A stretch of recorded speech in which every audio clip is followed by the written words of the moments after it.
근데 너무 커요. 조금만 줄일 수 있을까요?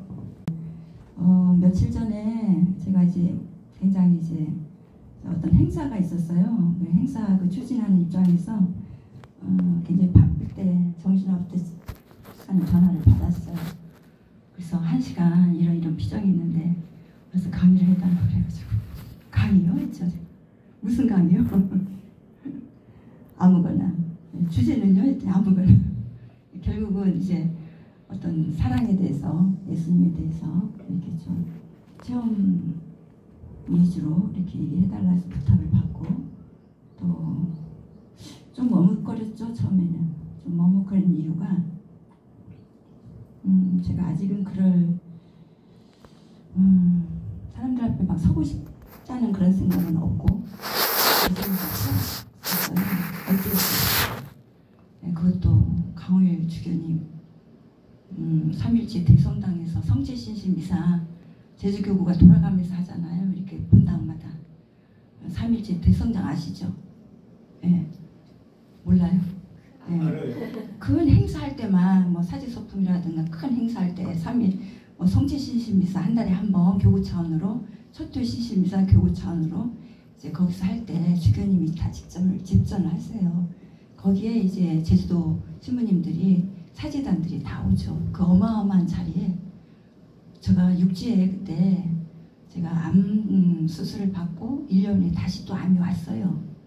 그래서 그 결과를 기다리고 그 시기에 제가 빈첸시오 교구 이사회 회장을 맡고 있을 때인데 또 전국 회장단 그 총회가 있을 때 춘천에서 했거든요. 근데 전화를 보니까 우리 그 지도 신부님이 전화 여러 번 찍혀 있더라고요. 그래서 당장 내려오래요. 제주도에. 그래서 왜요? 했더니 이래서 여기서 좀 와서 신앙 이렇게 체험이라든가 얘기를 좀 해야 되겠대요. 그래서 아니 신부님이 교구 주부의 글을 내라 해서 지금 8부로 지금 5번째 나가는데 제가 뭘 더 얘기할 얘기가 있겠냐고 못 갑니다. 이제 거절을 좀 했죠. 지금 또 며칠 있다가 결과 보고 내려가야 되니까 왔다 갔다 하기가 그렇잖아요. 그래서는 정중히 못 갑니다. 그랬더니 저 말을 아예 무시하고요. 무조건 내려오래요. 모레는 이제 그 행사인데, 그 대미사인데, 그래도 저는 못 갑니다. 화를 확 내는 거예요. 당장 내려오라고. 나도 이제 화가 났어요. 신부님이 교구 주보에 글을 쓰라고 해서 난 순명하는 마음으로 다 썼는데 제가 뭘 더 쓰겠습니까? 뭘 더 가서 얘기를 하겠습니까? 못합니다. 화가 탁 나더라고요. 그래서 나도 모르게 그 하느님을 증거하려면요 반드시 자기 수치가 드러나야 돼요. 내가 얼마나 죄인이라는 거 솔직히 드러내야 돼요. 네. 그 속에서 하느님을 만났기 때문에 수치와 창피와 부끄러움 이런 것들이 뭐 가정사 아니면 여러 가지 문제들이 있잖아요. 그게 하느님을 증거하기 위해서는 그런 게 다 드러나와야 상대방에게 그래도 와닿죠. 네. 그래서 저는 드러내기가 싫어서 못 갑니다 했더니 또 화를 내는 거예요. 그래서 신부님 나도 모르게 왜 저를 쪽팔리게 합니까? 나 그랬어요. 쪽팔리게 합니까? 뭐가 쪽팔리지? 뭐가 쪽팔리지? 쪽팔리죠. 내가 그랬죠. 그만 좀 절 세우세요 하면서 이제 신경질이 너무 났어. 그때는 내가 그 신부님 이길 수가 없더라고요. 그래서 사제잖아요. 알겠습니다. 한 3일 있다 결과 보고 내려가야 되는데 이제 일단 내려가겠습니다 해서 이제 내려가서 너무 화가 나니까 잠이 안 오더라고요. 부글부글 하면서 잠이 안 오는데 새벽에 언뜻 잠들었나 봐요. 내가 왜 이 말을 하냐면 그 비몽사망 아침에 깨는데 비몽사망 하는데 분명히 내 안에 똑똑하게 내 안에서 소리가 들리더라고요. 너는 나를 증거하는데 그렇게도 쪽팔리냐? 네, 이렇게 들려왔어요. 너는 나를 증거하는데 그렇게도 쪽팔리냐? 그 순간 내가 정신이 번쩍 나서 그냥 무릎을 꿇었어요. 예수님 저 잘못했습니다. 감히 사제에게 내가 너무 함부로 했어요. 바락바락 했어요. 예수님 나 너무 잘못했어요. 용서해 주세요. 막 울었어요. 그 자리에. 용서해 주세요. 내가 사제에게 깊게 순명할게요. 순명할게요 하면서 정말 그때야 정말 순명하는 마음으로 진심에서 우러나는 순명하는 마음으로 순명할게요. 그런데 내가 무슨 말 해야 될지 모르겠어요. 내가 무슨 말 해야 될지 모르겠어요. 그러면서 이제 기도 끝나고 사제에게 전화했죠. 신부님 용서해 주세요. 제가 감히 이렇게 사제에게 어제 바락바락 했던 게 정말 용서해 주세요. 용서해 주세요 했더니 신부님이 그래야지 이러더라고요. 그래야지. 그래가지고 그때 이제 제주도에 부랴부랴 내려와서 뭐를 해야 될지 무슨 말을 해야 될지 원고를 막 이제 적어봤어요. 원고를 다 적었는데 어쨌든 결국은 이제 원고대로가 잘 안 되더라고요. 성령께서 그냥 너는 가서 쓰기만 해라. 입만 빌려라. 성령께서 이 체험을 통해서 내가 하고자 하는 말을 내가 직접 하겠다 이런 뜻인 것 같아요. 그리 안 보여요. 아무리 원고를 이렇게 준비를 했지만 이 말을 하냐면 수사님이 전화를 받을 때 저 못해요. 나 지금 행사 중이라 너무 바빠서 선포까지 갈 수가 없어요. 이렇게 할 수 있었거든요. 근데 그 생각이 딱 드는 거야. 그래 수명해야 되겠다. 그런 마음으로 이렇게 수명을 해서 이렇게 왔습니다. 여러분들 만나니까 반갑고 또 이렇게 교회 안에 젊은 사람들이 보기가 드문데 여기는 대부분 이게 젊은 분들이라서 제가 사실은 이제 대충 이 모임이 어떤 모임인지 잘 몰라가지고 수사님한테 물어봤고 지금까지 어떤 식으로 이제 피정을 했는지 준비를 했는지 대충 듣고 왔어요. 근데 들어보니까 내가 이걸 받아야 되겠더라고요. 지금 내가 사실은 치유를 받아야 할 그런 상태에 놓여 있어요. 지금 사실은. 그래서 어제 너무 우울하더라고요. 내가 가서 괜히 지금 막 은총 중에 진짜 주님을 막 만나고 이제 은총 중에 이렇게 있는데 괜히 내가 무슨 말을 잘못해가지고 괜히 혼란스럽게 하는 게 아닌가? 그런 염려도 많이 들어왔고 그렇다고 뭘 준비를 해야 될지 모르겠고 그래서 미카엘라 나 오른쪽 주머니에 메모지가 있어요. 그래서 어제 이제 묵상을 하면서 저는 마리아는 예전에는 좀 우상이다 그런 은근히 외면했던 사람이에요. 그렇기 때문에 그 후에 마리아를 만나면서 내 본래의 엄마였구나. 나에게는 내 본래의 엄마였구나. 마리아를 만나면서 이제 마리아 성모님에게 저는 맡겨진 사람입니다. 하느님으로부터 맡겨진 사람이고 그 마리아의 위치와 마리아의 역할과 마리아가 누구인지를 그동안 많은 체험이 많아요. 그걸 알리러 다니는 사람이고 그 다음에 예수님은 사실은 저에게는 만나고 나니까 내 본래의 신랑이었구나. 내 본래 신랑이었구나. 이렇게 하면서 이렇게 쭉 지난 날을 이렇게 돌아봤어요. 오늘 여기 준비하기 위해서.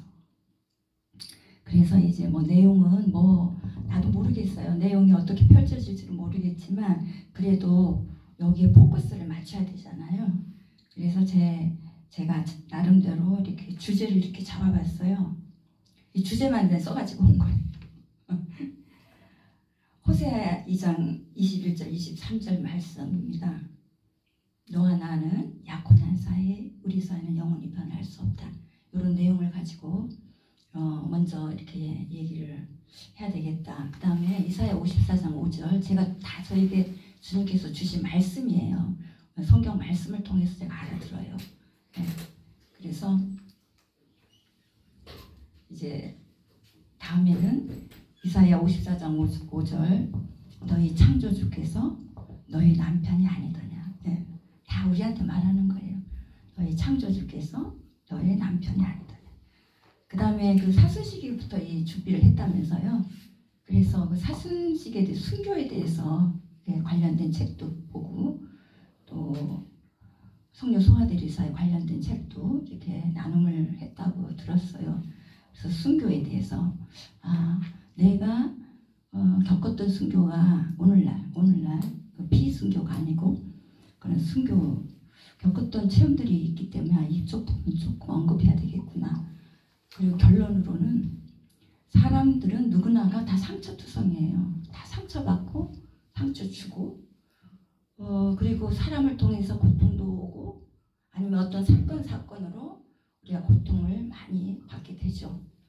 근데 그 고통 속에서 사실은 하느님은 제가 아는 하느님은 너 이걸 깨달아라 너 이걸 이렇게 해라 해서 고통을 주신 하느님이 아니라는 거. 대부분의 고통은 제가 이렇게 돌아보니까 거의가 저의 무지, 나의 무지, 어리석음, 나의 욕구, 욕망에서 채우지 못하는 거기서 뒤따려오는 결과가 바로 고통이었다는 것을 제가 깨달았어요. 그래서 그런 고통을 통해서 누구나 다 겪죠. 어떤 식으로 승화를 시키느냐 이게 신앙인과 비신앙인 차이가 이 고통이 주어질 때 어떤 식으로 신앙적으로 승화를 시켰느냐에 따라서 이 고통이 영혼을 살리는 십자가의 제물이 됩니다. 그거를 하나님께 고통을 봉헌했을 때 그게 순교라고 생각합니다. 저는. 그래서 그 고통을 이제 이따 자세히 이렇게 그 부분에 들어가서 이제 말씀드리겠지만 어쨌든 결론은 내가 만난 하느님, 내가 만난 예수님, 내가 만난 성령님, 성부, 성자, 성령님이 한 분이시지만 각자의 역할이 달랐다. 그리고 거기에 마리아 엄마를 만나고 나서 마리아 엄마의 역할이 달랐다. 그러면서 이제 쭉 여기까지 이제 왔는데 먼저 제가 각자의 부르심이 다 다르죠. 각자의 성향에 따라 또 각자의 어떤 그 환경에 따라 하느님의 부르심은 다 달라요. 다 달라요. 저는 어릴 때 뭐 친구 따라 교회도 가고 그랬지만 진짜 하느님의 때가 되었는지 여고 시절 이대훈 신부님한테 교리를 받고 저는 제주 여고생이고 그 예전에는 중앙성당이 신성여고 신성여고가 거기 그 자리에 있었어요. 그래서 제주여고와 신성여고는 라이벌이에요. 그 당시 저희 당시는 70년대 그 당시는 인문계의 여고가 2개밖에 없었어요. 제주시에. 그러니까 서로가 라이벌이 돼가지고 으르렁거리는 그런 학교. 근데 거기 신성여고 안에 있는 중앙성당 주교성당에는 제주 여고생이 근처도 안 갑니다.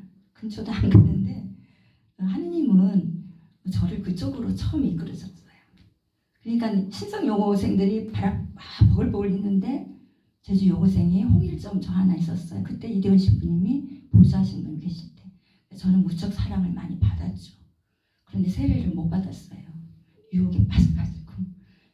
그 후에 저는 대학을 원하는 대학을 떨어져서 제주도에 있는 대학을 다니면서 그 야간 중학교 이렇게 야간 중학교에 이제 아이들을 가르치는 그때는 중학교 돈이 없어서 그 돈을 내고 다니는 데기 때문에 그때는 지금은 다 무상으로 다니죠. 돈이 없는 애들 이제 그 동려 야간 중학교라고 거기 아이들을 모아놓고 제가 거기 누구 추천을 받고 세상 태어나서 처음 봉사를 한 거예요. 제가 세상 태어나서 처음 봉사를 갔는데 그 아이들이요 어디서 사냐면 내가 1학년 담임을 맡았거든요. 지금 제주시에 서문다리라고 있어요. 서문다리 밑에 운막지 그때는 운막지 거기서 애들이 살면서 낮에는 구두 닦기 뭐 아이스케이트통 그때 그러면서 돈 벌러 다니는 그 어린아이들이 그거를 보면서 제가 충격을 받았어요. 저는 이런 세상이 있구나. 저는 57년생이에요. 그 당시에 저는 그 당시 제주도는요 보리밥도 못 먹는 시대라고 해요. 보릿고기 시절이라고. 저는 육신의 아버지를 잘 만나가지고 보리밥이 무슨 맛인지 모르고 가난이 뭔지 모르고 아버지가 기관장으로 계셨기 때문에 저 7살부터 대학교 1학년 때까지 관사에서 살았기 때문에 집걱정, 밥걱정 해보지 못 그런 거 모르고 자랐어요. 그러면서 그 대학교 들어가서 거길 가보니까 그런 애들이 제2의 세상을 봤어요. 아, 세상에 이런 애들이 있구나. 다 나같이 사는 줄 알았거든요. 근데 거기서 나는 이 아이들을 공부를 가르쳐야 되겠다는 것보다 수준의 아이들 수준이었을 것 같아요. 그냥 이 아이들하고 그냥 언니 누나 되어서 놀아야 되겠다. 그 생각이 먼저 들었어요. 그래서 이제 언니 누나가 돼줘야 되겠다 해서 걔네들 이제 정말 야간 중학교 8시 저녁 수업시간 8시면 한 6시부터 가서 아이들하고 난 노는 게 좋았어요. 그냥 등목 타기, 뭐 그때는 막 묵직밥 이런 거 이런 놀이하는 게 너무 좋아서 저는 그렇게 아이들 속에서 정말 그렇게 봉사라고는 처음 봉사를 했는데 그때부터 내 운명이 달라집니다. 하나님 만나게 될 얘기를 하려고 하니까 이게 이렇게 베이스가 나오네요. 운명의 여신이 저에게 이렇게 나타나가지고 제주도에는요 명문대 출신 보기가 좀 어려워요. 그 당시에. 근데 명문대생이 우리 야간 중학교에 복학을 앞두고 봉사하러 왔어요. 그런데 그 명문대생이 저한테 작업을 걸어가지고 거기에 제가 걸려들어가지고 그래서 그냥 가자 하니까 서울로 그냥 따라갔어요. 그게 시작이 됐어요. 근데 지금 생각하면 내가 딱 콩깍지가 씌면요 가자 하면 그냥 아무 생각 없이 가는 거예요. 마찬가지로 예수님이 너 나 따라라 하면 아무 생각 없이 따라야 돼. 아 그게 그거였구나. 예수님이 너 가자. 그러니까 베드로 사도나 이렇게 사도들 보면 고기잡이 그 어물 놓고 그냥 따랐잖아요. 거기 이유가 없잖아요. 아 그렇게 하는구나 하면서 저도 이제 그러다가 이제 우리 아버지 생명이 나가지고 부랴부랴 이제 자식이 부모 없다고 급하게 결혼을 해서 저는 21살 결혼했어요. 그때부터 제 인생이 이제 달라집니다. 하느님은 얼마나 공평한지 제가 오늘 이 주제가 뭐냐면 호세아 2장 21절 23절 너와 나는 약혼한 사이다. 나의 약혼의 선물은 정의와 공평이다. 그리고 뭐라 그랬어요? 사랑과 평화, 진실. 이게 나의 약혼의 선물이다. 이 약혼의 선물을 너에게 줄 테니 내 마음을 알아다오. 알아다오. 여기 초점을 맞춰야 돼요. 예수님의 마음을 알아다오. 그러니까 우리한테 말로 주면서도 내 마음을 좀 알아다오. 예. 그러면서 너와 나는 이제 변할 수 없는 그런 사이다. 다 그런 식으로 우리들에게 한 사람 한 사람 이렇게 부르시죠. 그래서 그런 하느님의 부르심을 저도 받기 위해서 먼저 어디 갔냐면 이제 절에 갔어요. 절에 가서 불법 공부를 먼저 했어요.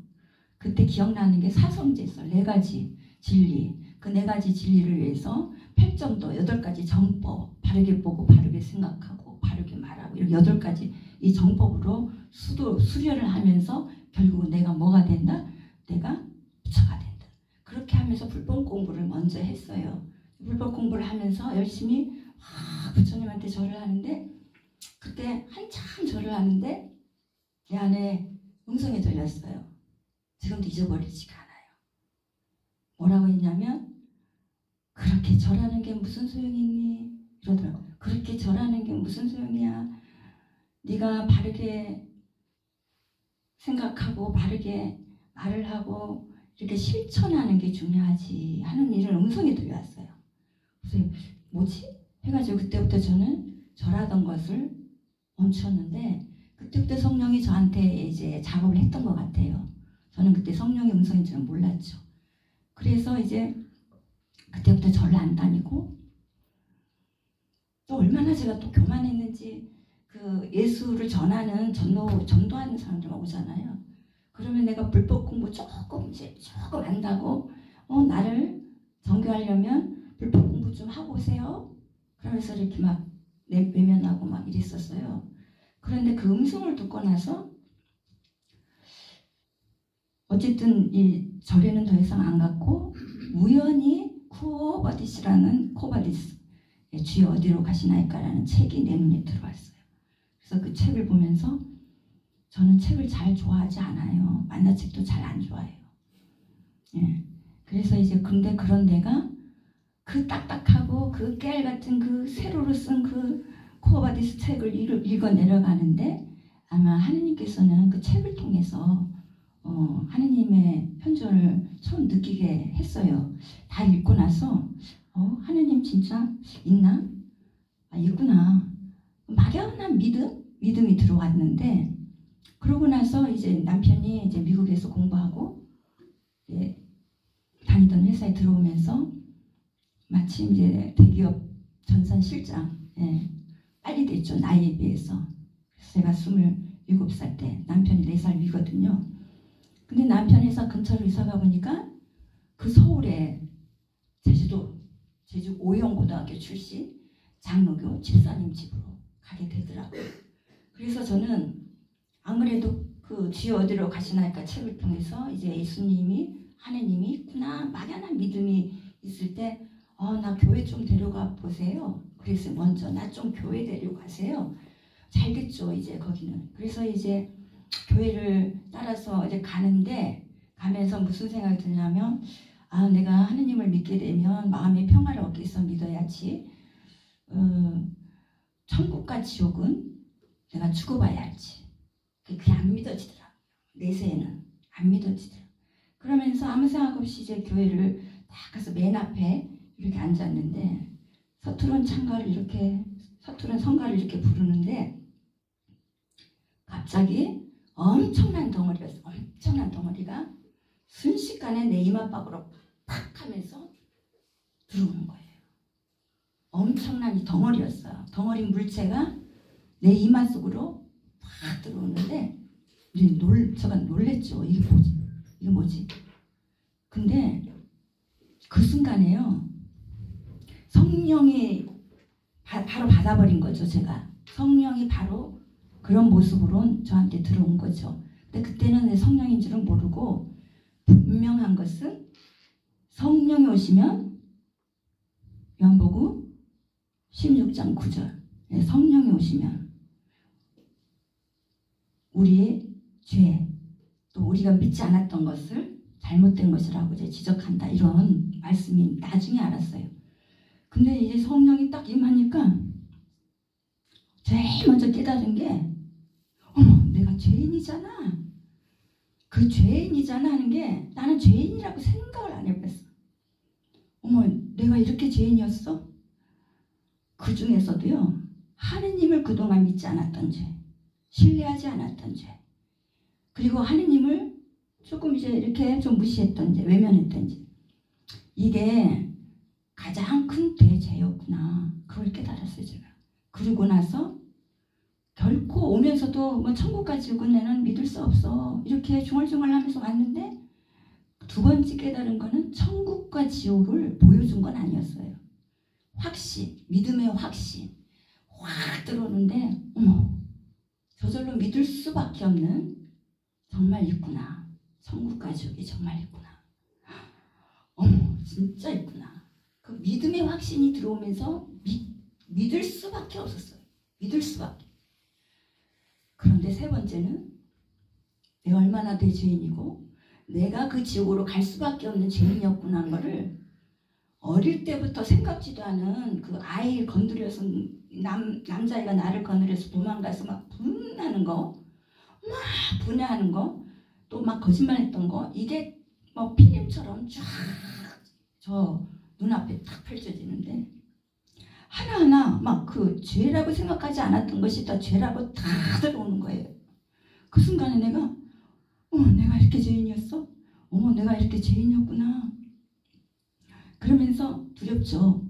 이거 나가 이렇게 죄인이었구나 하면서 그때 그 후에 깨닫고 난 다음에 내 고백이 뭐냐면 나 같은 죄인 살리신 하느님.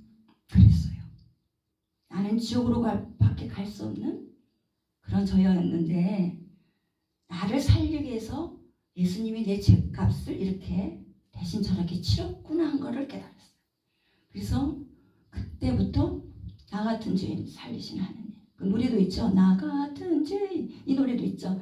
네, 그게 체험에서 나오는 다 그 가사예요. 체험에서. 그래서 나 같은 죄인 살리신 하느님. 그때부터 아직도 세상에는 하느님 모르는 죄인들이 얼마나 많은데 나 같은 사람이 얼마나 많은데 이 다 죄인들 다 지옥으로 갈 수밖에 없는 우리 죄인들 어떻게 해요? 하나님 어떻게 해요? 어떻게 하면 다 하느님 믿을 수 있을까요? 어떻게 하면 저처럼 이렇게 하느님 만날 수 있을까요? 그러면서 그때부터 아버지의 그 입장이 저한테 들어와 버린 거예요. 아버지, 그 모든 죄인들을 구하고 싶어하는 아버지. 그때부터 아버지 마음이 하나가 돼버린 거예요. 제가. 거기에는 아버지의 영향이, 이 육신의 아버지 영향이 굉장히 크다는 걸 또 느꼈어요. 저희 육신의 아버지는 굉장히 따뜻하고 정이 많고 자식이라면 끔찍하고 아마 저처럼 아버지 사랑 받아본 사람들 얘기 들으면 거의 없는 것 같아요. 무조건 아버지는 제 편이었고 무조건 저희 육신의 아버지는 무조건 제 편이었어요. 아무리 잘못해도 내 편이었어요. 그래서 나는 아버지에 대한 관념이 전혀 무섭다는 생각 이만큼도 지금도 안 해요. 그 아버지, 육신의 아버지의 그 사랑이 보니까 하나님 아버지 사랑이더라고요. 그러니까 그게 연결이 되다 보니까 그래서 나는 그때부터 예수님보다 아버지만 부르면 눈물이 나는 거예요. 그때부터. 그게 27, 8살이에요. 아버지만 생각하면 저 영혼들, 저기 떨어지는 영혼들, 제멋대로 사는 영혼들 보면서 얼마나 아파할까, 얼마나 구하고 싶을까. 그때부터 그런 마음이 들어와서 측은지심, 아버지 측은지심이죠. 그때부터 이제 저는 기도도요, 우리가 의지로 하는 기도가 있다면 저는 의지로 기도하는 게 아니었어요. 저절로 나와요. 저절로. 하나님 아버지 어떻게 해요? 저 사람들 불쌍해서 어떻게 해요? 지옥에 떨어지면 어떻게 해요? 그냥 오로지 관심이 그거밖에 없어요. 저 영혼도 어떡하죠? 어떻게 해야 돼요? 계속 하나님한테, 아버지한테 그 측은한 마음으로 대변을 막 하는 거예요. 우리 죄인들 어떻게 해요?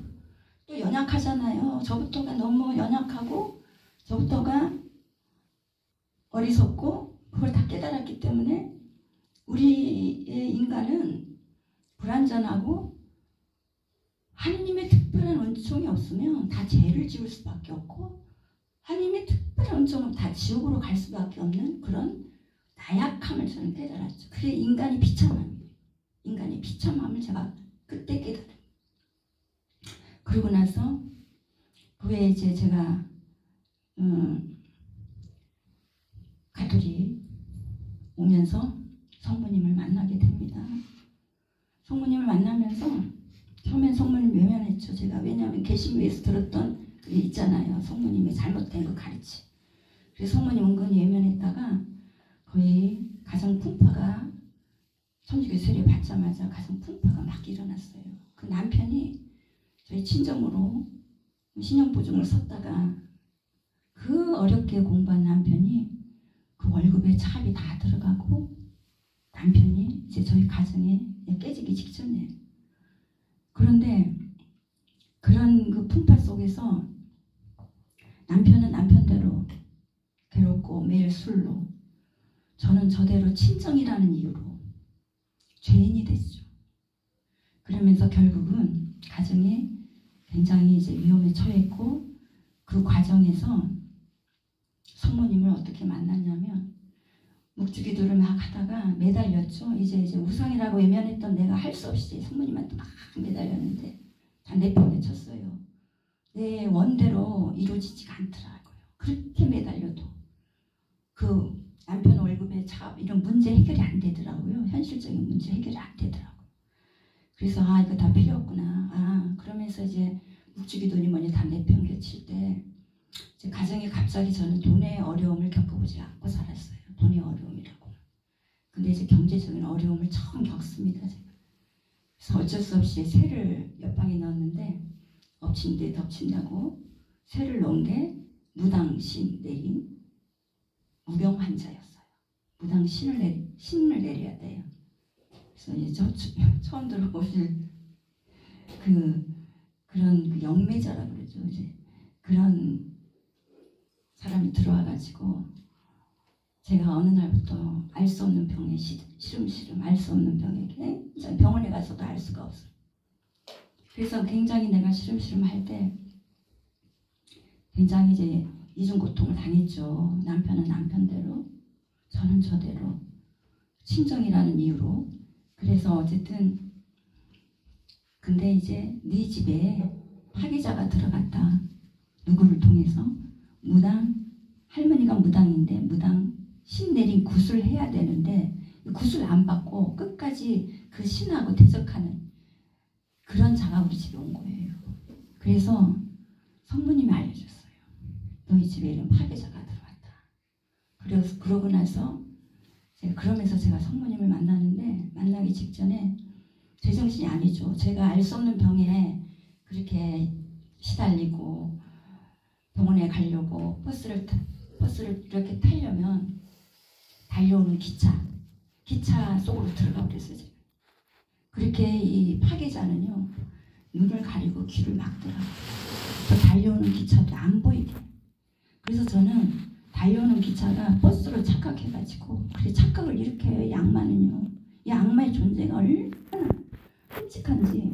그래서 저는 달려오는 기차에 그냥 뛰어들었는데 딱 한 발자국 딱 하는 순간 내 옆으로 기차가. 근데 내가 놀래야 되잖아요. 내 성모님 날 안 왔나 봐요. 하나도 안 놀래고 나 죽을 뻔 했잖아.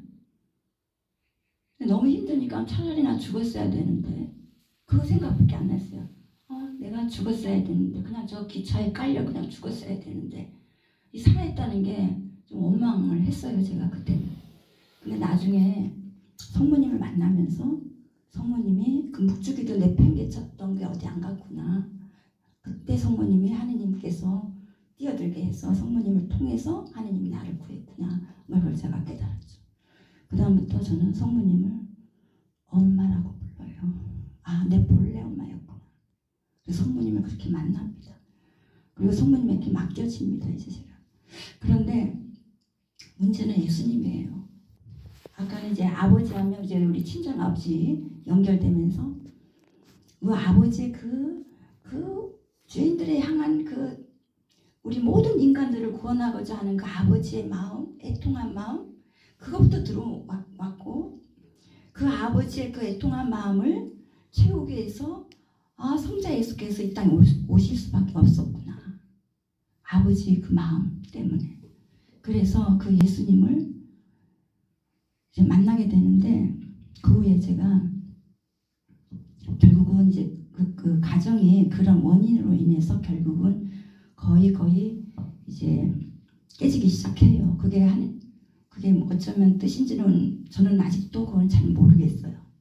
그렇지만 제가 분명한 것은 그거를 통해서 내가 그토록 눈꺼풀이 딱 뭐가 씌어가지고 콩깍지 벗겨지지도 않았는데 그 아픔이 왔을 때 내가 45일 강남성모병원에서 장기 입원을 한 적이 있거든요. 입원해서 해골이 돼서 우리 신자들이 살 수 있을까 할 만큼 제가 아팠어요. 저 안젤라 살 수 있을까 다 그렇게 얘기했대요. 그때 아무것도 할 수 없을 때 저는 이제 결국은 그 길이 아니었던 거예요. 그 길이 아니었고 그렇지만 그걸 이해를 못 하잖아요. 저는 통곡을 하고 있는데 대성 통곡을 하고 또 제가 그때 이제 그 후에 성령 봉사를 했어요. 이대훈 신부님 만나가지고 지도 신부님 제주도 가서 그때 이제 87년도 제가 제주도 내려왔는데 그 후에 이대훈 신부님 찾아뵙고 또 성령 지도 신부님을 하고 계시더라고요. 우리 성령제 봉사를 하면서 한 2년을 열심히 성령 봉사하고 외주하고 그렇게 열심히 이제 나름대로 교회 생활을 하는데, 그때 하느님의 때가 됐는지 어쨌든 그렇게 매달렸던 대로 안 되고 결국은 남편이 여자가 있었어. 알고 보니까 여자가 있어서 그 여자 아니면 죽어버리겠대요. 그렇게 나왔어요. 그리고 그럼 내한테 뭐가 문제가 있었느냐, 그걸 내가 알아야 내가 하느님한테 회개할 거 아니냐. 나는 당신 너무 좋아서, 나는 언제면 당신 마음을 얻기 위해서 얼마나 내가 매달렸는데, 나는 남편의 마음을 얻기 위해서요 얼마나 매달렸는지 몰라요. 근데 뭐가 그렇게 나한테 뭐가 잘못돼서 나도 회개해야 되니 남편한테 뭐가 저한테 문제가 있었냐고 지금 물어봤어요. 하는 말이 항상 너는 비실 했대요. 그 꼴 보기 싫더래요. 그러고 보니까 저는 가정성소가 아니었던 거예요. 남편하고 살면 아파. 알 수 없는 그냥 계속 기력이 없고 비실. 그게 어느 남자가 좋아하겠어요? 남편하고 살면 아파요. 근데 남편 출장 1년 외국에 갔다 어디 갔다 그때 괜찮아. 참 희한하죠. 그래가지고 그것도 그때는 몰랐어요. 그냥 남편의 마음을 얻지 못한 것만 너무나 마음이 상하고 그랬는데, 결국은 하느님 보시기에는요, 나는 너를 위해서 죽었는데, 나는 너를 끝까지 책임져 주시는 난데 왜 너는 나의 마음을 얻으려고 안 하느냐. 나는 너한테 많은 사랑을 줬고 그 죽음에서 너를 건졌고 많은 것을 너한테 줬는데 왜 너는 나의 마음을 얻으려고 안 하느냐. 왜 육신의 남편의 마음만 얻으려고 그렇게 매달리느냐. 그런 기도는 안 들어주시더라고. 그런 기도는. 그래서 안 들어주시더라고. 그러면서 결국은 나는 그래도 나는 이 남자하고는 나는 이혼할 수도 없고 나는 혼자 살 수도 없고 나는 20살에 일찍 결혼했기 때문에 사회 경험도 없어요. 그리고 곱게 온실 속에서 자랐기 때문에 사람들 관계 잘 몰라요. 다 내 마음인 줄 알아요. 그러니까 이미 두 아이 낳았는데 내가 세상에 나가서 살 그럴 자신도 없고 너무 두려워. 세상이 너무 무서워하는 거예요. 그러니까 나는 이 남자 아니면 나는 죽을 수밖에. 이 남자 아니면 안 되는 거예요. 그러니까 하느님도 화가 나는 거예요. 하느님 입장에서 네 남편이 우상이라는 거죠. 당신을 외면하고 당신을 무시하고 오로지 여기만. 결국 그거는 나중에 깨달았지만 그때 끝까지 버텼어요. 근데 남자는 그 여자 아니면 자기 죽어버리겠다 하니까. 그러니까 그 동생이 보니까 집안이 뭐 어머니가 셋이고 시아버지 한 분에, 그러니까 세 어머니에서 난 자식들이 형제가 9형제인데 우리 남편이 맞이죠. 그러니까 그 중에 자기 어머니 배에서 난 그 남동생이 무조건 형님 말이면 무조건 하느님 말이에요. 그냥 나한테 형님 말 원하는 대로 해줘라. 협박을 하기 시작한 거예요. 난 못한다. 내가 이 제주도 이 좁은 바닥에 우리 아버지 이름만 되면 다 할 텐데 내가 왜 그런 딱지를 달고 내가 살겠느냐. 난 내 자존심 허락이 안 되는 거예요. 자존심. 그 자존심. 근데 하느님이 보실 때는 그 알량한 자존심까지도 부셔버리려고. 어떻게 부셨냐. 그 시동생이 남편이 출장 간 사이에 남편 시킨 건 절대 아니죠. 이 시동생이 이제 남편 형님 편에 서서 신제성당 제가 그때 성령 봉사를 하다 보니 드러나는 봉사잖아요. 조금 알려질 때예요. 제가 성당마다. 근데 그 신제주 본당에 와서 자기 트럭에다가 현수막을 걸어가지고 고인숙 안젤라 이래 하면서 매장을 시켜버린 거죠. 그것도 11시 대미사 앞두고. 그래서 성당 마당에 와서 저를 매장시키겠다고 남편 말 들으라고. 남편 하자는 대로 하라고. 그래서 난 못하겠다 끝까지 나갔거든요. 그래서 결국은 왜 이 말을 이 수치스러운 말을 하냐면 그때 제가 그 알량한 자존심 누가 알까봐 제가 성령봉사를 했기 때문에 아이고 그렇게 열심히 하더니 결국은 남편이 뭐 어쩌고 이런 소리 듣는 게 무서웠어. 그래서 쉬쉬쉬쉬. 그래서 남편하고는 남편의 요구를 내가 안 들어줬죠. 그래서 하느님 보시기에는 그 알량한 자존심 그냥까지 다 바닥을 쳤는지 저는 바닥을 쳤어요. 그러니까 삽시간에 제주도가 화제가 돼버린 거예요. 제주 시내 좁잖아. 각 성당마다 화제가 돼버렸어. 그때 나는 해명할 수가 없어. 너무 갑자기 일어난 일이고 너무나 황당해가지고. 근데 그때 내가 통곡을 했죠. 억울해서. 근데 이상한 게 남편이 밉지가 않았다는 거예요. 그 시동생이 밉지가 않았다는 거예요. 저러다 지옥 가면 어떡하지? 그 생각이 앞선 거예요. 저러다 지옥 가면 어떡하지? 지금 제가 그럴 때예요. 인간으로는 이해가 안 되죠. 저도 그런 내가 이해를 못했어요. 그러니까 내 관심은 구원. 저러다 지옥 가면 어떡하지? 그 생각밖에는 없었어요. 그러면서도 통곡을 했죠. 대성 통곡을 너무 방을 둥글면서 통곡을 하는데 그때 나한테 들려오는 음성이 수많은 사람들은 그것만 보고 아이고 고안젤라 그렇게 성령봉사 열심히 하더니 그 비판의 소리가 엄청 군중의 소리가 들려오잖아요. 그게 아프더라고요. 남편 그 시동생 한 게 그건 안 아팠어요. 근데 뭐가 아팠냐면 나를 잘 모르는 신자들의 지탄의 소리가 아팠어요. 너무 아팠어요. 그래서 둥글고 억울해서 울어가지고 우는데 그때야 내 마음 안에 뭐가 들렸냐면 이제 내 마음 알겠느냐. 울다 말고 이제 내 마음 알겠느냐. 그때 깜짝 놀라서 2000년 전 우리 예수님이 이랬구나. 우리 예수님이 이랬구나.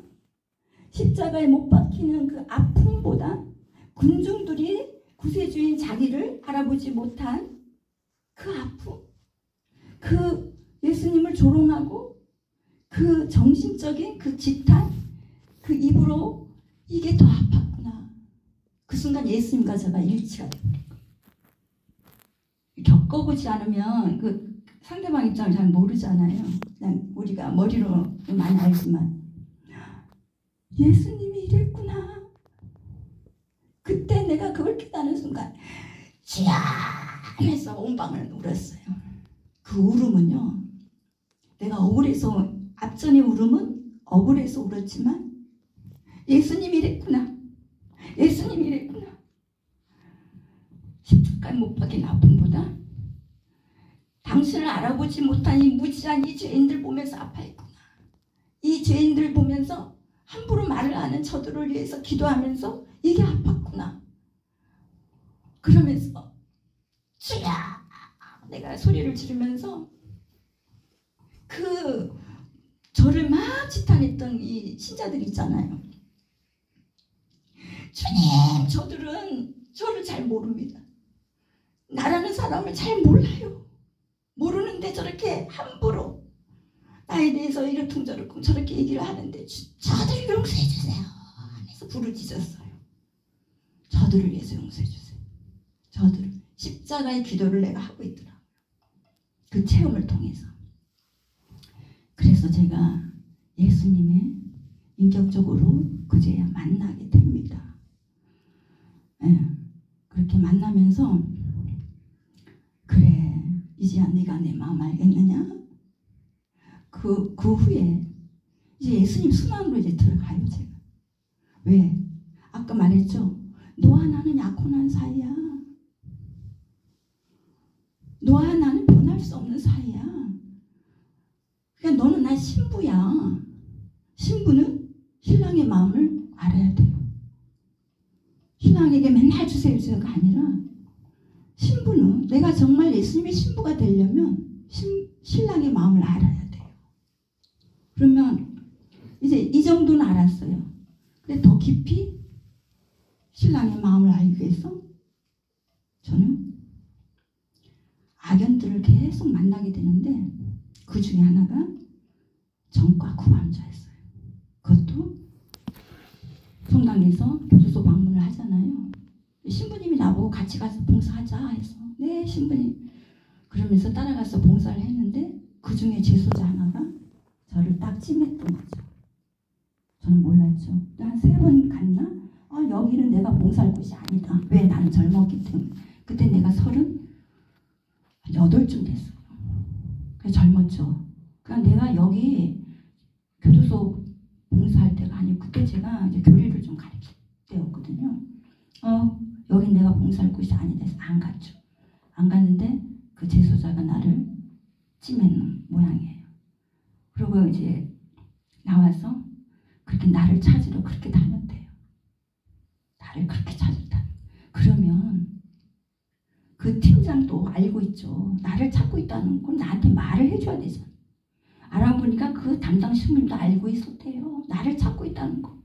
그러면 나한테 알려줘야 되잖아요. 그 사람이 가까이 가면 피해라. 너한테 흑심을 품고 있다. 알려줘야 되잖아요. 근데 하느님은 다 봉해버려. 나한테 알려준 사람이 없었어.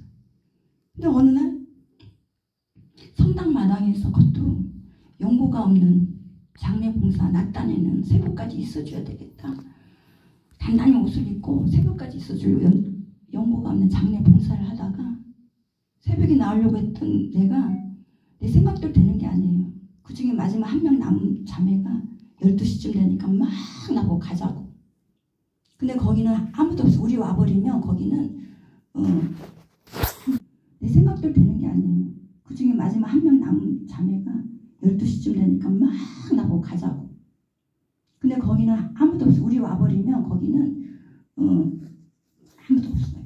나는 그래서 지켜주려고. 나 안 갈 거야. 그 언니가 막 가자고 막 성화를 부려요. 할 수 없이 그 언니 성화에 신제성당 마당을 딱 나오는 순간 마당에서 전과자가 다 거기서 1분만 늦어도요 안 부딪혀요. 가는 길에 나를 딱 본 거예요. 그게 묘하죠. 그러면서 나는 그때 무방비 상태잖아요. 그분은 가톨릭 신자인데 무슨 죄로 갔는지는 전. 그리고 나는 같은 신자고 그 형제라는 것밖에 생각을 안 했기 때문에 형제님 언제 나오셨어요? 그런 흑심 품은 줄도 몰랐어요. 언제 나오셨어요? 그게 말을 걸으면서 나중에는 이제 각자 가는데 그 자가 나를 따라와서 나를 납치해버린 거예요. 그래서 저는 예수님 순환으로 실전으로 들어갑니다. 실전. 예, 말이 아니라 예수님은 군중들이 있었어요. 근데 저는 군중이 하나도 없는 외곽지로 끌려가서 그날따라 하늘에 별도 달도 없고 10월 중순이었어요. 하늘에 별도 달도 없고 나를 납치를 하는데 얼마나 놀랬겠어요 제가. 근데 남자들 그렇잖아요. 그냥 성폭행 하려고.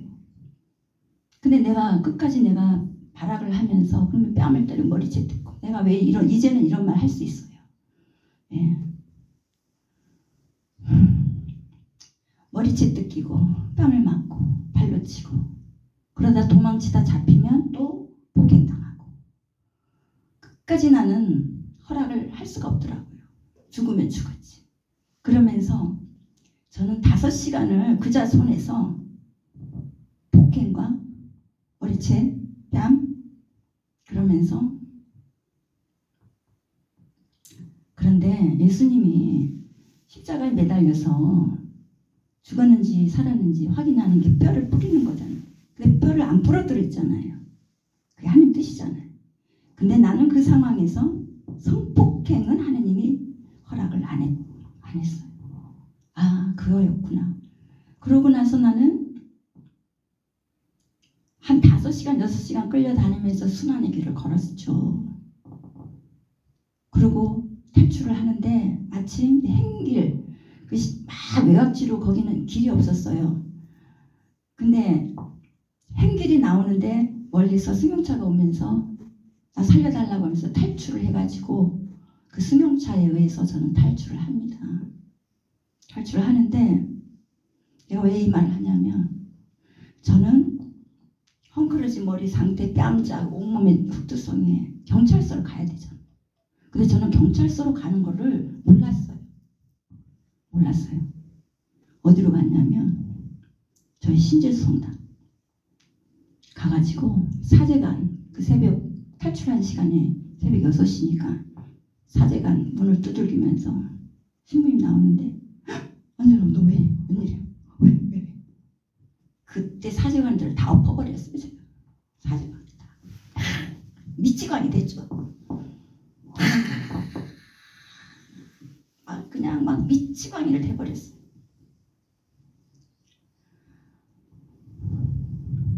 나보고 교도소 방문 가자고 했잖아.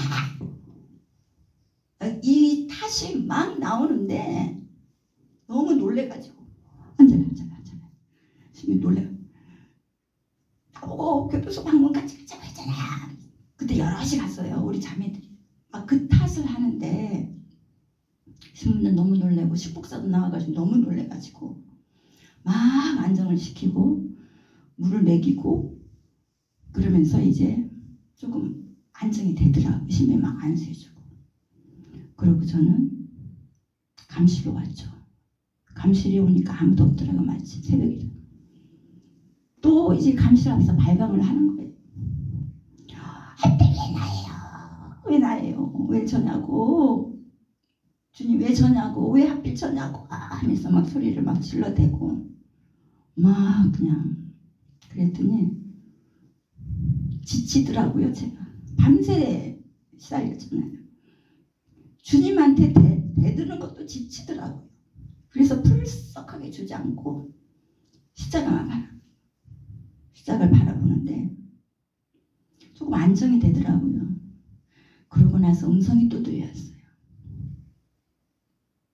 저는 오로지 무슨 기도만 했다 그랬죠. 하느님 모르는 우리 죄인들 불쌍해서 어떡하지? 지옥 떨어질까봐. 오직 구원의 문제 놓고만 기도를 했던 사람이라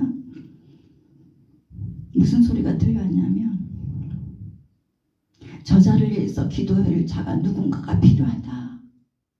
저자를 위해서 기도할 사람 누군가가 필요하다. 이게 들려왔어요. 나는 바로 날렸죠. 누군가요? 그 누군가가 저예요? 그러면서 또 대든 거예요. 저예요.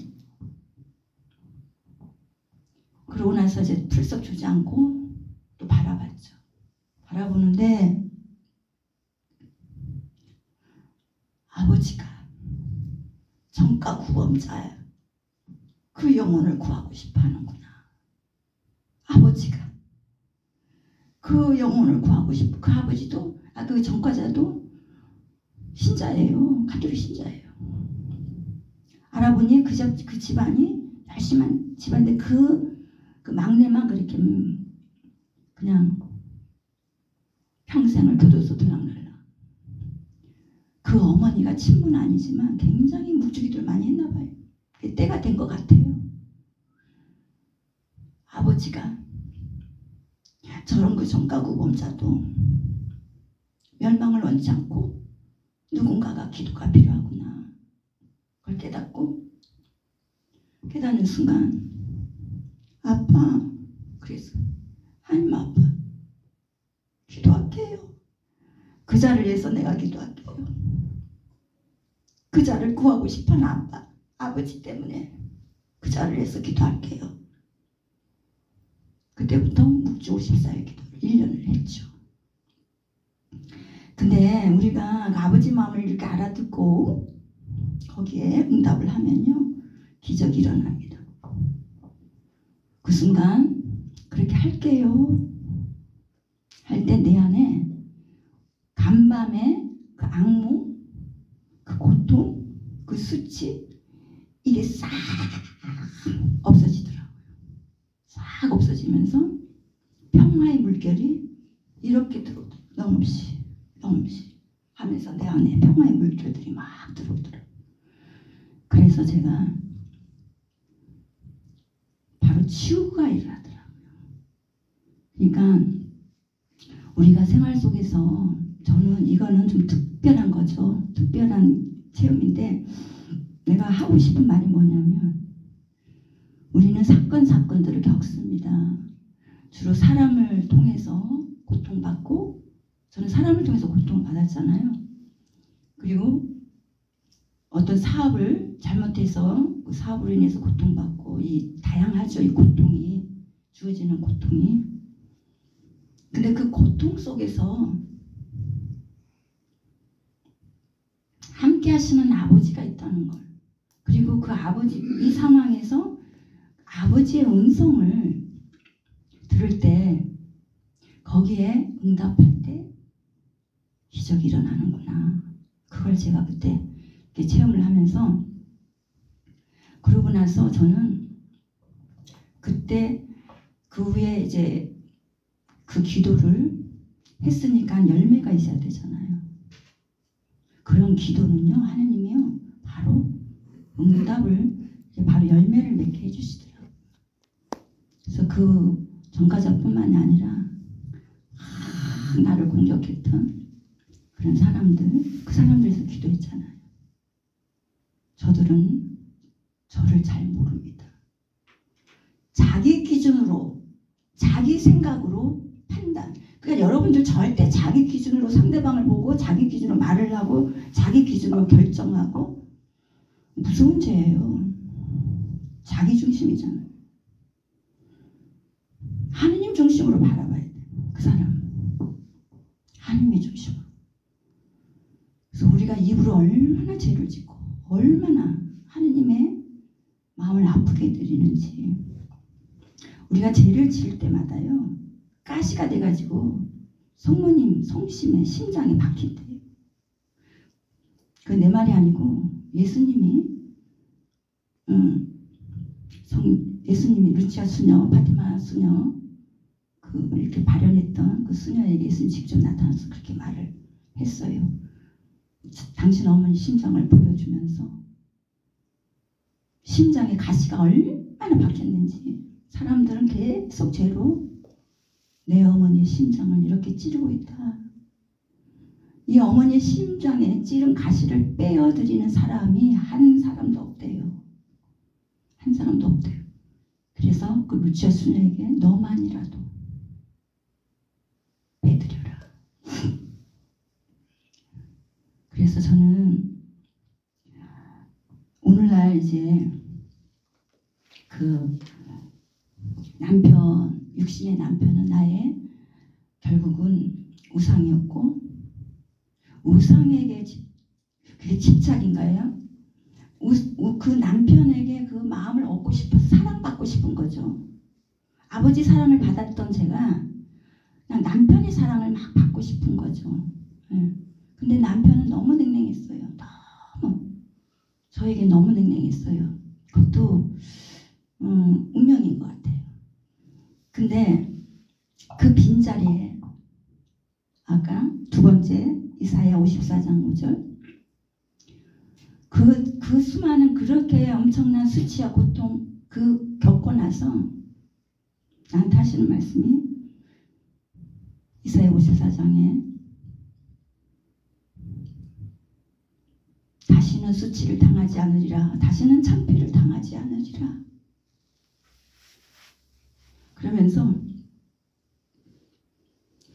창조주인 내가 너희 남편이 아니더냐. 나는 너를 다시 새롭게 거두어 드릴 것이다. 그리고 영원히 사랑해 주실 것이다.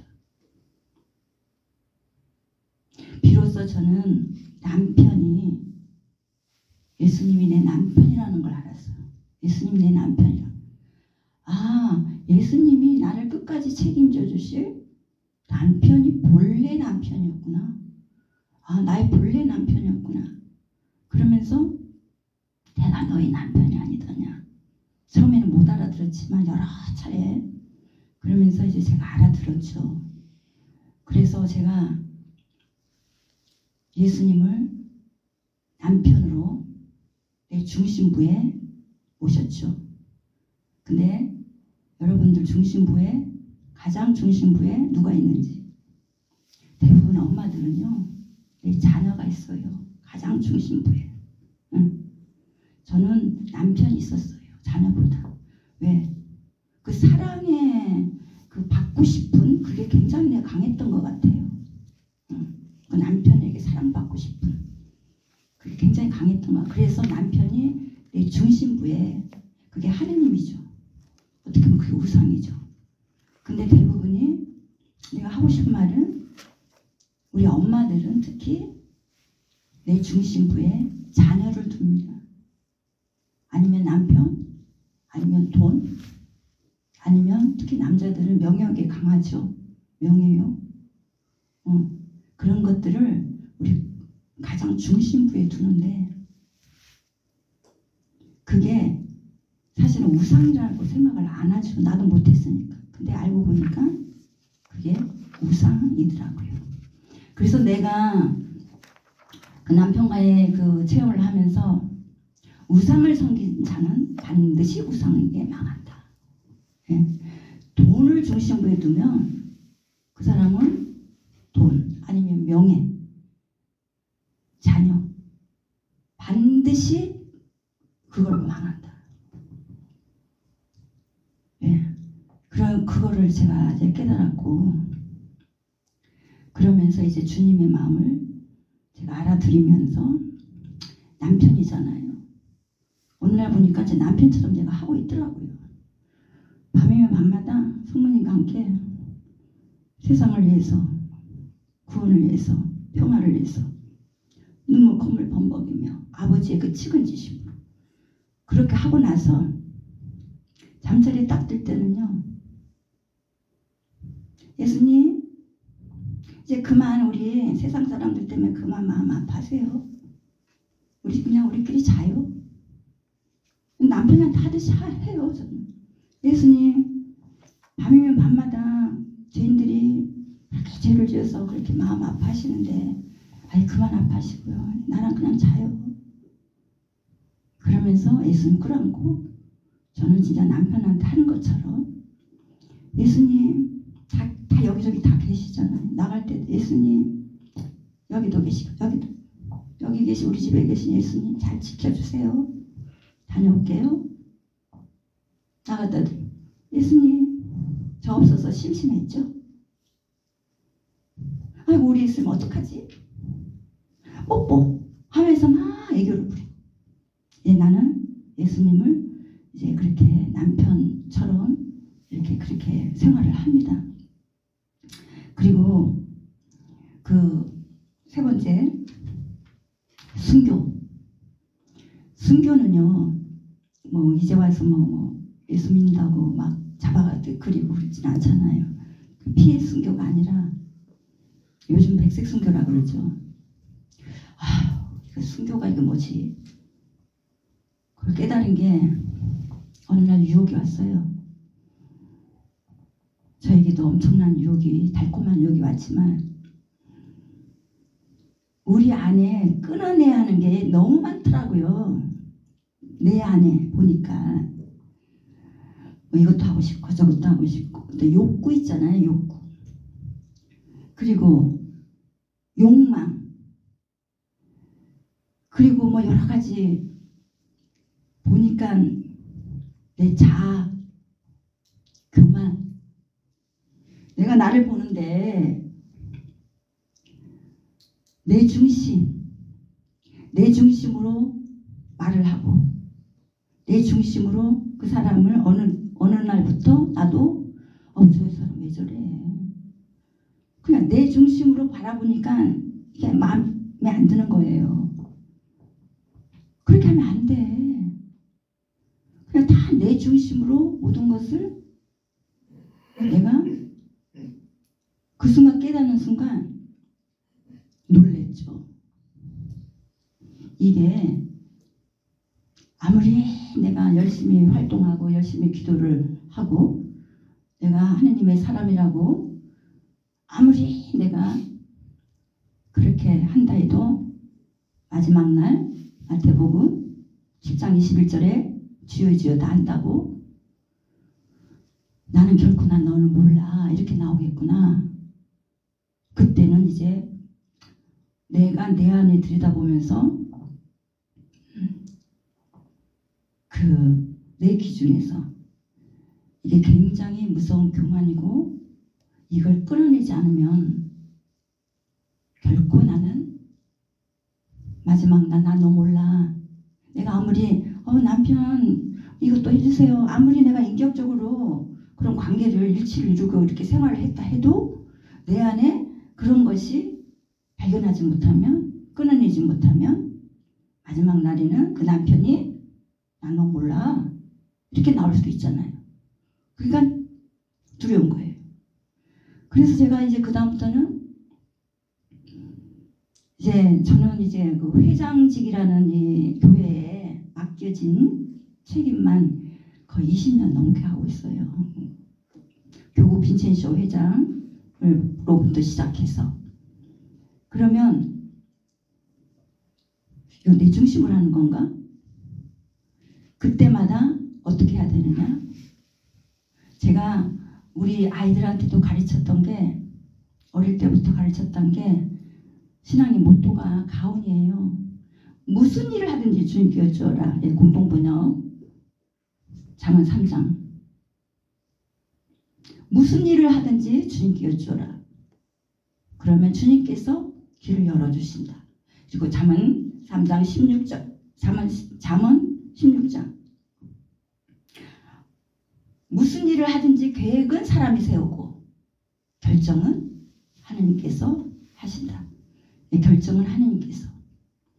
그래서 우리가 이제 무슨 일을 하든지 기도도 어떻게 하는지 활동도 어떻게 하는지 뭐든지 심지어 물건 하나 사는 것도 뭐든지 주님께 여쭈면서 주님 이렇게 할까요? 저렇게 할까요? 주님 보시기에 어떠세요? 그렇게 이 남편과의 그 인격적인 그런 대화로 그러면서 주님께 그때 여쭙고 알아듣지 못해도 여쭙다 보면 잘못돼도 여쭌 사람은요 주님이 책임져 주십니다. 여쭙기 때문에. 그러니까 무슨 일이든지 주님께 여쭙고 기도도 내 중심의 기도가 아니라 하나님의 입장에서 하나님의 중심에서 활동도 내 생각대로 내가 결정이 아니라 계획은 내가 세울지라도 결정은 그분이 하실 수 있도록 이렇게 했으면 좋겠습니까? 저렇게 하면 좋겠습니까? 저는 모르겠습니다. 항상 저는 모르겠습니다. 주님이 도와주지 않으면 저는 아무것도 모르겠습니다. 어린 나이처럼 그렇게 또 아무것도 사실 우리가 몰라요. 다 아는 척하는 것뿐이지. 알고 있다는 그 자체가 사실은 그게 걸림돌에 걸려질 수가 있어요. 그리고 하나님의 도움이 은총 없이는 진짜 우리는 다 그 걸려들 수밖에 없는 연약함, 나약함을 우리가 알아야 돼요. 그래서 내가 얼마나 나약한지 내가 인간이 어마어마한 내가 악마의 싸움을 통해서 그 얘기를 하려면 길지만 그 싸움을 통해서 인간이 이렇게 나약하다는 걸 저는 깨닫고 싸우려고도 안 합니다. 싸우려고 하지 마세요. 그냥 포기하세요. 포기한다는 거는 주님께 나를 맡긴다는 주님 믿고 포기하는 거예요. 싸울 필요도 없어요. 그러면 주님한테 믿고 맡기고 그냥 주님만 생각하고 어떻게 하면 좋겠어요? 알아서 하세요. 이렇게 하다 보면 주님이 해결하더라고요. 그래서 이제 마지막으로 시간이 어떻게 되는지 모르겠네요. 시간이 조금만 더 하셔도 되겠어요? 네, 한 5분 정도.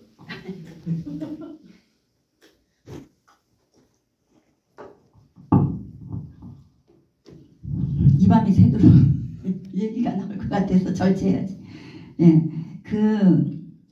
우리가 신앙생활 하다 보면 내가 이거는 잘못됐구나 이렇게 그 악습들이 있어요. 이걸 끊어내야 되겠다. 아니면 자기만의 고집들이 다 있어요. 그리고 자기만의 완고함이 있어요. 예, 그 고지, 완고함. 자기만이 잘난 척하는 게 또 있어요. 사람마다 본능적으로 인정받고 싶어하는 게 있어요. 사랑받고 싶어하는 욕구, 예, 다 있어요. 사랑받고 싶은 욕구, 인정받고 싶은 욕구, 확인받고 싶은 욕구. 그런 게 그 욕구들이 있어요. 근데 저에게도 아주 그 끊어내지 못하는 그 달콤한 유혹에 굉장한 욕구가 발동이 일으키는데 감당이 안 되는 거예요. 그 유혹을 받으면. 근데 그거를 지금 내 마음에 어디 있지? 아담아, 네 어디 있느냐? 항상 이걸 머리에 둬야 돼. 아담아, 너 어디 있느냐? 주님은 항상 우리한테 그렇게 야 안젤라야, 데리사야, 너 어디 있니? 네 마음 어디 있니? 이걸 물어보거든요. 그러면 지금 내 마음이 어디 있지? 내가 저기 마음이 완전히 빠져 있구나. 그걸 이제 딱 깨닫는 순간, 그럼 이 마음이 빠져 있는 마음이 그게 사람일 수도 있고 돈일 수도 있고 여러 가지가 있잖아요. 거기에 딱 향하다 보면 이 사탄은요 굉장히 깊숙한 곳을 밀어넣어요. 집착하게끔. 그때 딱 깨달은 순간 하나님께로 향하려면 이미 늦을 수도 있어요. 늦었어요 이미. 근데 이 호적거리는 내가 하나님 쪽으로 향하려고 죽을 만큼 하나님 주신 그 의지가 있잖아요. 그때는 하나님이 도와주지 않은 것 같아. 네가 이제는 네 의지로 한번 해봐라. 아마 나를 시험해 본 것 같아요. 그러니까 죽을 것 같더라고요. 이 마음을 되돌리기에는. 그런데 그렇게 한 달을 이렇게 싸웠는데 하느님이 이제 됐다 했는지 꼭 그렇게 하세요. 마음이 막 여기에 빠질 수 있어요. 우리 가는 거는 죄는 아니에요. 빠지는 게 죄죠. 집착하는 게. 예. 다 갈 수 있어요. 우리가 사람인데 저 사람한테 마음 갈 수도 있죠. 빠지잖아요. 돈 빠지잖아요. 그 유혹에 빠지지 말라 그랬죠. 그 빠졌다는 것을 빨리 이제 자기가 알아들으면 아 내가 이렇게 빠졌구나. 마음이 저쪽에 많이 가 있구나. 우리 예수님이 그 빈자리가 걸로 채워졌구나. 예수님 너무 나 때문에 외면당했구나. 이 생각하면서 다시 예수님과 하나 되려고 막 싸워야 돼. 이미 빠졌는데 쉽게 놔주겠어요? 사탄이? 잘 안 놔줘요. 그래도 싸워야 돼. 그러면서 예수님 도와주세요. 나는 이제 예수님과 같이 하나가 되고 싶은데 다시 회복하고 싶은데 도와주세요. 그러면서 회개하면서 도와주세요. 그래서 제가 한 달을 그렇게 싸워봤는데요. 예수님이 그때 때가 됐는지 됐다 그랬는지 그때 스바야서 몇 장인지 기억이 안 나요. 이제 악들이 물러갔다. 그 성경 말씀을 악들이 물러갔다. 근데 그날 생생하게 저는 꿈을 잘 안 꾸는데 또 한시 그런 거 없어요. 저는 오직 성경 말씀으로 이제 알아들으니까. 근데 생생하게 내가 그 싸우는 거를 그림으로 보여주더라고요. 하늘과 땅, 이 돌 계단이 이렇게 너무너무 높아요. 근데 나는 거기를 향하려고, 하나님께 향하려고 부지장 애를 쓰면서 길을 쓰면서 여기 그냥 땅에 있으면 내가 어떻게 될 것 같아. 사탄에게 물려버릴 것 같아. 그래서 막 길을 쓰면서 엄청 너무 높잖아요. 하늘 꼭대기까지 올라가려 하니까 막 뒤로 넘어지려 하면서 그러면서도 내가 나를 싸우는 거를 그런 식으로 보여주시는 거예요. 그러다가 어느 순간에 예수님이요 하얀 도포를 입고 내 뒤에 와서 딱 등을 받치더라고요. 막 다시 넘어질 것 같은 나를 딱 등을 받치면서 딱 받쳐주더라. 그러면서 내 귀에다가 뭐라고 했냐면 남편이야 이러더라고요. 남편이야. 그러면서 예수님하고 나하고 딱 붙어버렸어. 딱 붙어버렸는데 그 감각이 느껴요. 지금도 느껴요. 딱 붙어버렸는데 아 우리가 예수님하고 일치하는 게 이거였구나. 그러니까 남편이야 하면서 나하고 밀착하면서 딱 붙어버렸는데 하나가 돼버린 거예요. 뭘 깨달았느냐?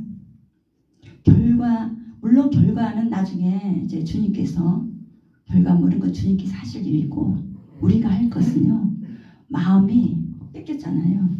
중심부에 여기에 집착하고 마음이 자꾸 가고 그냥 이 마음을 돌리려고 도와주세요 예수님 도와주세요 하면서 그러면서 회개하면서 내가 잠깐 예수님 너무 섭섭하게 해드렸어요. 마음이 저쪽으로 빼앗겨버렸어요. 예수님 얼마나 그동안 섭섭했겠어요. 우리 그렇잖아요. 남편하고 나하고 육신의 남편도 내가 딴 사람한테 마음을 풀어버리면 이 남편이 기분 나쁠 거 아니에요? 그러니까 예수님도 기분 나쁜 거예요. 너와 나는 영원히 변할 수 없다고 그랬어요. 그러면서 예수님 나 죄송해요 잘못했어요 하면서 이제 도와주세요 이러는데 그 도와주세요 하는 과정이 중요하더라고요. 네, 과정. 그래서 한 달을 그러면서 이제 내 자신과 싸울 때 그래 예수님이 알았다 그러면서 저한테 그런 식으로 그 향하는 마음이요 그 돌계단을 오르는 그게 마음이더라고요. 막 길을 쓰고 그 하늘을 향하는 그러면서 하얀 도포를 입으시고 남편이야 하면서 나와 하나 딱 돼버릴 때 그때 내가 깨달은 게 싸우는 과정이 중요하구나. 그것도 참 중요하구나. 우리는 다 그럴 수 있어요. 다 누구나가. 그렇지만 거기에서 감정대로 가는 대로 가버리면 끝이야. 자꾸 하느님 쪽으로 마음을 두려고 주님은요 1%도 저한테는 허락을 안 하더라고요. 100% 누구한테 의지도 하지 마라. 에레미야 17장 1절 사람에게 의지하는 자는 천벌을 받으리라. 공동번역입니다. 천벌을 받으리라. 사람에게 의지하는 자는 그러니까 우리는 막 사람에게 의지하고 위로받고 싶고 사람에게 모든 걸 문제를 해결을 하려고 하잖아요. 근데 예수님은 질투의 신이라고요. 그렇게 우리를 독차지하고 싶어하는. 네. 그러니까 여러분 한 사람 한 사람 지금 이 과정을 밟고 있잖아요. 이유가 뭐예요? 바오로 스토원에서 이렇게 지금 주관하고 있는데 결국은 예수님의 사랑을 어떻게 해서라도 일치하게 해서 이런 과정을 밟고 나눔을 통해서 치유를 받고 그러면서 이제 이렇게 과정을 이렇게 하는 것처럼 마찬가지로 이런 과정을 걸치면서 결국은 예수님은 질투의 신이다. 나를 놓고 이렇게 질투를 해요. 여러분 한 사람 한 사람 놓고 다 질투를 하고 있어요. 왜? 내가 완전히 본래 신랑의 그 자리로 차지하고 싶은 거예요. 그 저한테만 그러겠어요? 다 똑같아요. 다 똑같아요. 그래서 오늘은 여기까지 하고요. 그 다음에 제가 저는 성모님을 이렇게 알리러 다니는 사람이에요. 사실은 파티마의 세계 사도직 제주교구 회장으로서 또 파티마의 포르투갈 파티마 혹시 성지순례 갔다 온 분도 있죠. 그 파티마에서 순수한 새 어린이를 통해서 하느님의 메시지를 줍니다. 하느님의 메시지를 기도하라, 희생하라, 보속하라. 단순합니다. 그러니까 우리가 오늘날 교회가 많이 기도를 많이 안 하는지 기도하라, 희생하라, 보속하라. 죄인들의 회개를 해서 전쟁이 멈출 수 있도록 평화를 해서 많이 기도하라. 그래서 그 성모님의 메시지를 그 순수한 어린이를 통해서 교회에 알리는 그 메시지 그대로 실천하는 모임이 파티마의 세계 사도직 셀기도 모임입니다. 예, 그래서 제가 오늘 셀기도 책을 10권을 제가 사가지고 왔어요. 바오로 서원에서도 팔아요. 지금 뭐 거기 있는지는 몰라도 그걸 사가지고 왔으니까 성모님 메시지 어린이들에게 전했던 첫 번째 발연서부터 6번째 발연 전했던 첫 번째 발연에서는 그 파티마 성모님 메시지 핵심이 뭐냐면 세 가지 비밀을 알리러 온 거예요. 세 가지 비밀. 이 세상에 첫 번째 비밀이 지옥을 알리기 위해서. 지옥이 있다. 지옥을 알리기 위해서.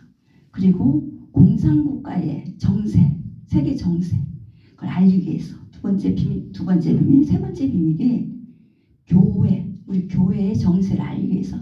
결국은 공산국가 무력으로 인해서 우리의 교회가 결국은 탄압된다. 교황님이 총에 맞아 죽는다.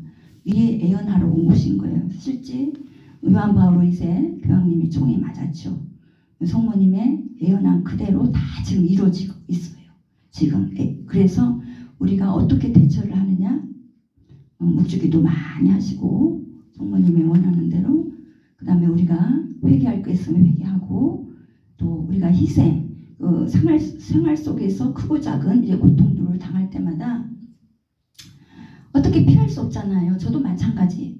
그래서 이 고통을 잘 아까처럼 승화시켜서 평화를 위해서, 죄인들을 위해서, 가족들을 위해서, 그러면서 이제 그렇게 그 기도 모임이 실천하는 모임이 저희 셀기도 모임이기 때문에, 일단 저는 알리러 다니는 사람으로서 이제 셀체 한 곳씩 뭐 수강자 10명이라고